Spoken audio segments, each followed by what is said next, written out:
My name is Dr. Harriet Fraad. I'm a licensed mental health counselor as well as a hypnotherapist, as well as a political activist in New York City. I was a founding mother of the women's movement and also started and worked on movements for the schools and for midwifery rights and to end war. And I have a radio program called Interpersonal Update with Tess Fraud-Wolf that's on BAI every other Thursday. That's WBAI 99.5 FM in New York City and on the WBAI archives. I'm kind of curious, coming from the sort of psychoanalytic approach, I'm curious what, if any, effect there is on the country as a whole coming out of such a massive collective trauma such as the Great Recession or the Great Depression. If there's any relationship to what happens to communities on a grand scale and what happens to individuals when they experience trauma and their responses to it, and if maybe that accounts for some of what we've been seeing after the Great Recession.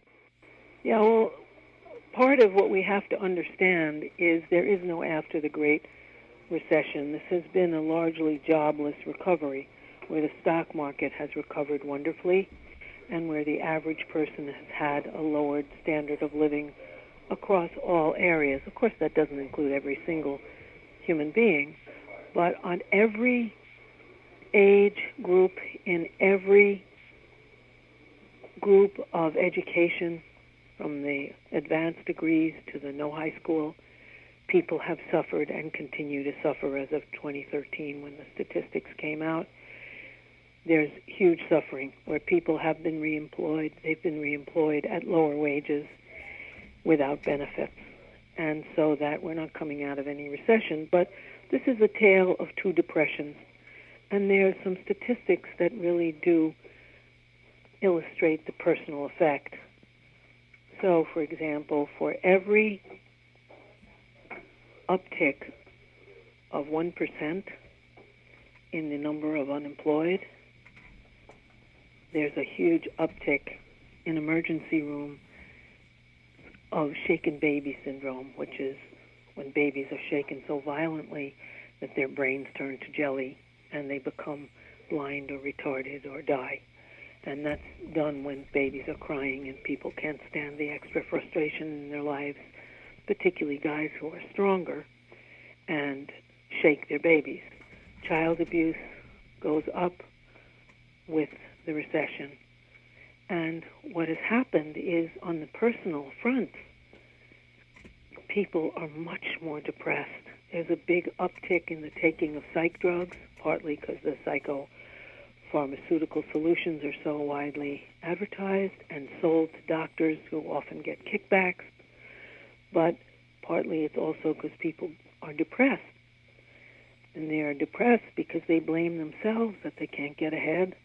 You know, they believe you can make it if you really try, as the song says, and they don't understand it's stacked against people, and we can only make it if we make it together, like the students at Southern Maine did when they wanted to change the cutbacks that were happening to them.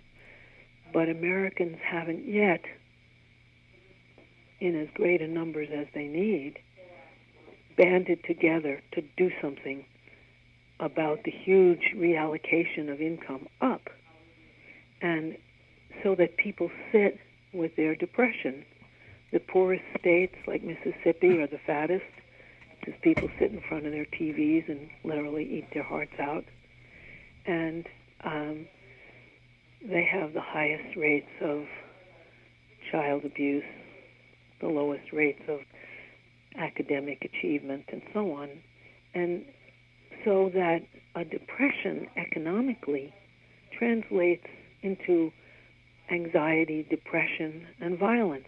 All the indicators that happen with inequality, whether it's more people sent to prison, more homicides, more suicides,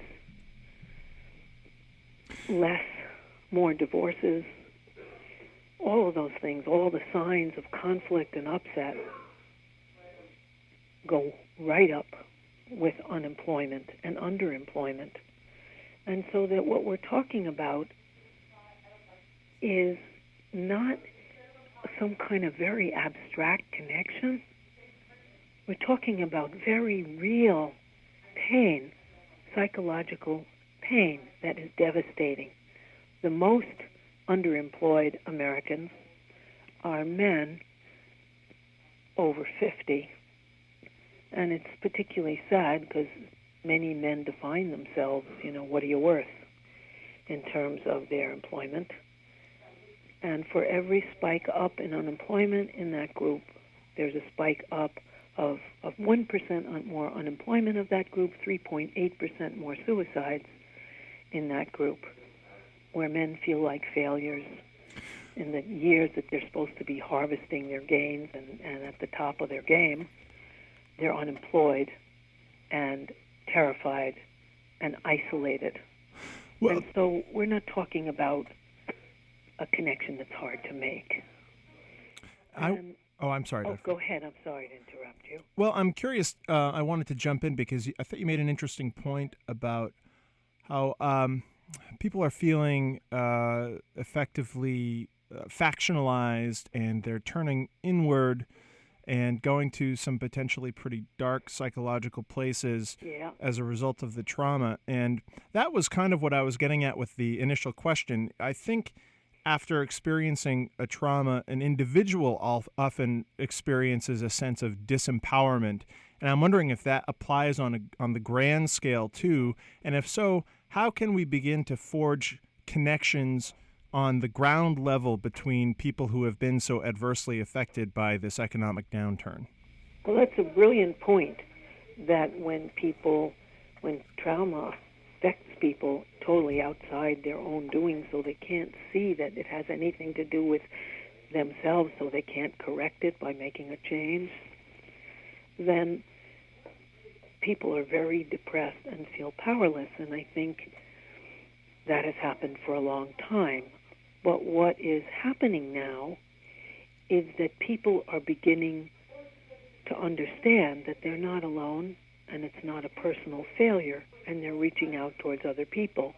The local example, of course, is a recent victory at Southern Maine, where students and faculty got together to stop decimating cuts to their quality of education. And I think it takes people, just as with personal trauma, it takes a while where people are grieving and confused and isolated before they realize, I'm going to do something about it, I'm going to fight back, I don't have to be alone, I can be empowered. And when that happens, people start to organize. And so that, and that's one of those things that one never knows exactly when. Why did people take it for a long time? Look at South Africa, where apartheid was crippling the majority of people for hundreds of years. And by the end of apartheid, one of the reasons it ended is everyone became a hero, or most people, school children, old people, everyone across the board stood together in opposition. Now, it took the ANC a long time to build a political group underground so that when the moment came, they could take advantage of it. But people are beginning to connect. I have seen it. Recently there was an art exhibit in New York called That's What She Said, and it was a successful feminist art exhibit that was endorsed by 25 different groups that were not only women, they were women and men. It's sort of like what happened with rape in India, when women have been routinely raped and it's been laughed at for a long, long time. And suddenly hundreds of thousands of men and women together were in the streets protesting because they could feel the cumulative injustice and they felt the hope of connecting together to stop it. And they have made many changes there. So I think there's a period of mourning and confusion when people are hurt out of nowhere and not because of any of their own wrongdoing, before they realize I am still alive and kicking and I can fight back. And until they realize we can join together, just as a depressed person realizes I have to talk about this, I have to connect with other people to recover. A depressed group, there's 50% of people in the United States who are living at or near the poverty level, which is very depressing. When those people realize we don't have to get kicked under the bus, we are the lifeblood of this country, and they join with all but the top 5 or 10% to say, no, we deserve a better life, and we'll stand together, only then will change happen. I also want to say that, one of the things that has confused Americans is that for 150 years, from 1820 to about 1970, each generation of white Americans did better than the generation before them. Even during the Great Depression, prices went down further than wages, and so people, if they had a job, could get ahead. Now prices are rising continuously as wages have been frozen since the 1970s. The real wages in terms of what you buy, not the actual monetary amount you receive, but what it buys, has frozen, and people's standard of living has gotten lower and lower, and that 1% at the top, empowered, has been able to buy the media, buy the legal system, buy the political system, and skew people's understanding so they don't understand what's happening to them. But in terms of hope, there is hope. In New York, Bill de Blasio won over Mr. 1% Mayor Bloomberg and is working on affordable housing, on expanding public schools and empowering them, on after-school programs. He's instituting pre-kindergarten programs for everyone in the city. And he won by a landslide, even though every newspaper in New York, all the Maine newspapers, the New York Times, the Post, and the Daily News, all endorsed the Democratic Party shoo-in, they thought, who had the most money, Catherine Quinn. So these things are happening. And people are getting together to say, no, we do deserve a decent life. It just took a while for people to just be depressed and isolated, as it takes with a personal trauma, where people move in and don't reach out for comfort and help and support. Now, a couple things. Just to be clear, people might be confused, but Bill de Blasio wasn't running against Bloomberg himself, was he? No, he wasn't. He was running against the Republican candidate, and for the primary, he was running against a candidate, Catherine Quinn, who was endorsed by Bloomberg, who was chosen as the head of the city council by Bloomberg, who was instrumental in getting Bloomberg's third term allowed, even though he was big on limiting everyone else to a second term. Yeah. She was his instrument, and he endorsed her along with the newspapers. Now, I wonder, I think a lot of progressives were at least momentarily encouraged by Bill de Blasio's victory in New York, but I wonder if the change that we really need in this country is going to come from within the system, which Bill de Blasio is, operating within the system, or if it's really going to take more organization and primarily be motivated from outside forces. What's your take on that? I think that, of course, it has to be motivated by outside forces. I think de Blasio was a fluke. He got elected first in an election for a lower office where only 11% of the population turned out, and mainly they turned out for de Blasio because his enthusiasts turned out, and so that was a fluke. And, he's exceptional.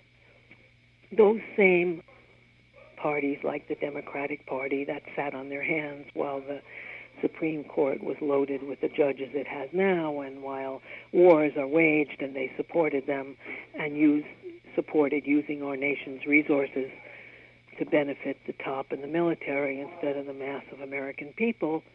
Of course, people need to organize outside the usual party channels, which are mired in money. I mean, those people can't run without. The presidential election takes, what was it, $4 billion last time? And whoever pays the piper calls the tune. And so, of course, if you're dependent on private money, which with the Supreme Court elections makes it more and more private money that wins elections and buys them, then these parties will be corrupted.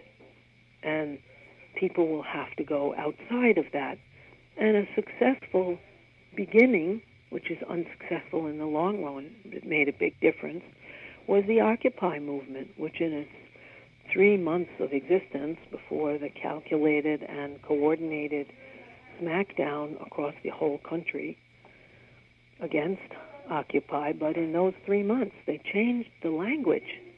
Everyone understands class in the United States because everyone knows 1% and 99%. That became an awareness that they changed in the few months of their existence. And they made many mistakes and so on. But it shows that when people are determined and they do something, they have a chance. And I think as there are always attempts to create something that failed before anything exists, whether it's democracy or socialism or anything, feudalism out of transition to capitalism, there were many false starts. Anything takes a while to be established.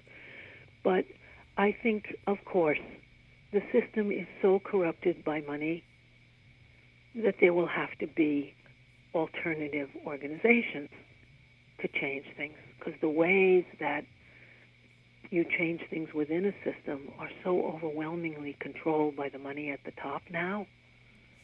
That's part of why people were so depressed. People have to organize outside of the current political system. Too stacked.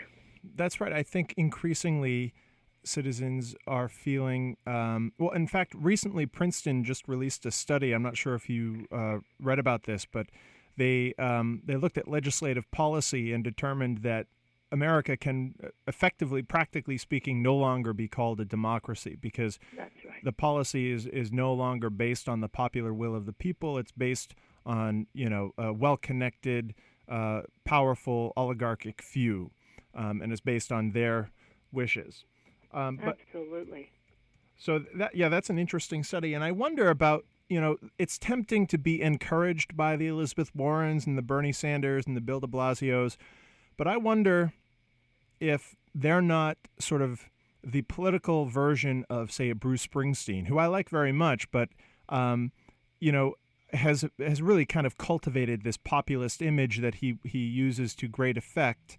But it's questionable how much he really relates to it or gets it, because he is very much so a member of the 1%, and he's got multiple mansions and, but I don't want to pick on Bruce Springsteen. I'm actually kind of a fan, but these politicians, are they just speaking a really good game, or do they actually have the will and the power and the support, the grassroots support to actually begin to make changes from the inside, or are we left to do this entirely on our own? I think that they are there stating what needs to be stated to some extent, especially Bernie Sanders, who's hardly in the system. He's a socialist and an outlier. But of course, one socialist is not going to change things. However, the socialist who's the head, Sawant, who's an Indian woman who's the head of the city council in Seattle, by a landslide. She's one of the reasons that they have a $15 an hour minimum wage out there, that people are saying no, and on local elections are electing socialists who are outside the system. Because although Elizabeth Warren is an honest voice and is very important, of course she can't change the whole Congress. Look at who they are. They're bought and sold as a group. And she can't change the Senate by herself either, but she is emblematic and an important voice. However, the reason we got the New Deal was not because FDR was a good guy, like Elizabeth Warren is a good person and principled, but because there were hundreds of thousands of unemployed marching in the streets demanding fair jobs. And they were organized by the Communist and Socialist parties, so they were threatening. And that in states like Iowa, the Iowa militias were hanging judges that foreclosed small farms. And people were battling in the streets. That's why the Agricultural Act was passed that supported small farms. So that good people make a difference, but the reason that FDR could get the kind of money he got, and also the tax rates he got during FDR's reign with the New Deal, the tax rate for the top was 96.4% of their income. And he did that because he said, if you don't agree to this, the socialists and communists are going to take over and the whole party will be over. And they were frightened. Enough of them were frightened. Now, since that time, they have been organizing to take back the New Deal, and they're right now working quite hard and successfully at it, as well as take back the civil rights movement and the women's movement and all the rest.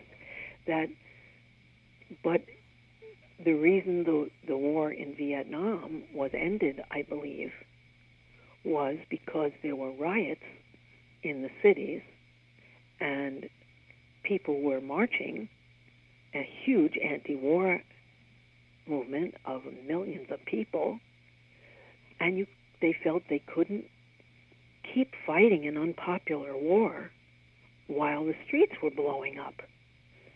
And even though the mass of Americans, 70% in the polls, are not interested in invading Afghanistan or Iraq to the tune of $1 trillion a year, and would much rather have programs like universal free health care or universal free after-school and preschool programs, that doesn't matter because there's no muscle.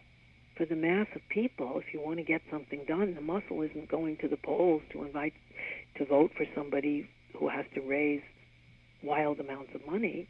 The muscle comes from being out in the streets as a threat. And since, according to the polls, 49% of people under 30 think that socialism is preferable to capitalism, not that they know too much about what capitalism is or what socialism is, but they know that what they're getting is no good, and they're not getting a fair share. That the awareness is coming across, and people will realize, I think, quite quickly that they won't get justice at the polls. That's why young people don't vote very much, because they figure no one represents me, and they're often right. So it will, I agree with you completely. It's not going to happen unless the people at the top get scared, and unless the politicians feel, I do have to do something because I can't just give to the people who gave me money. I won't get elected. And this place will blow up. And there's nowhere near that. And by blow up, I don't necessarily mean, armaments, explosions. I mean people in the street saying no, people on strike, people doing things.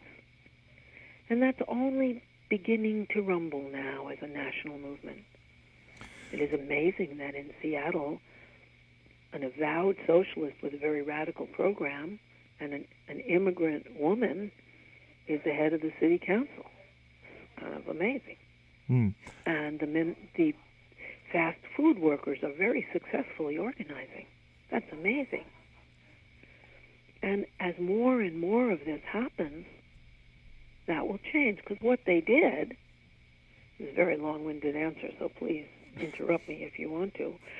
What they did after the New Deal is they realized, who were the people who created the possibility for us to pay 96.4% of taxes, which we didn't want to do?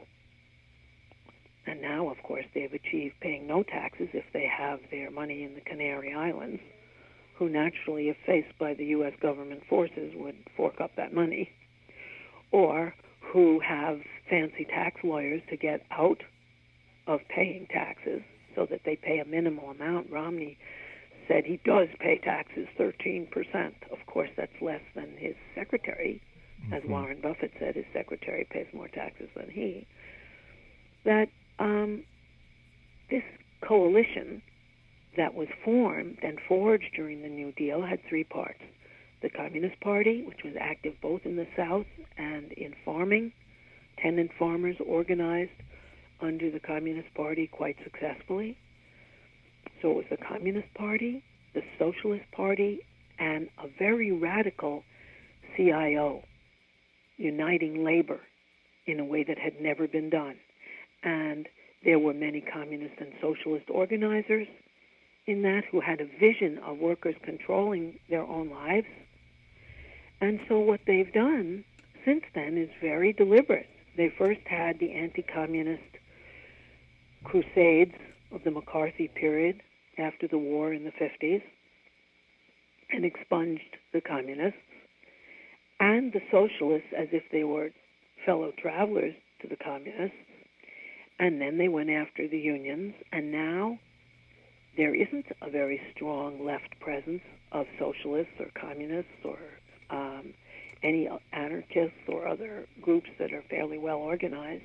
And the unions are not doing well either and are very much compromised because they joined the anti-communist crusade and got rid of a lot of their militants, calling them communists whether they were or not. And so that they destroyed that coalition.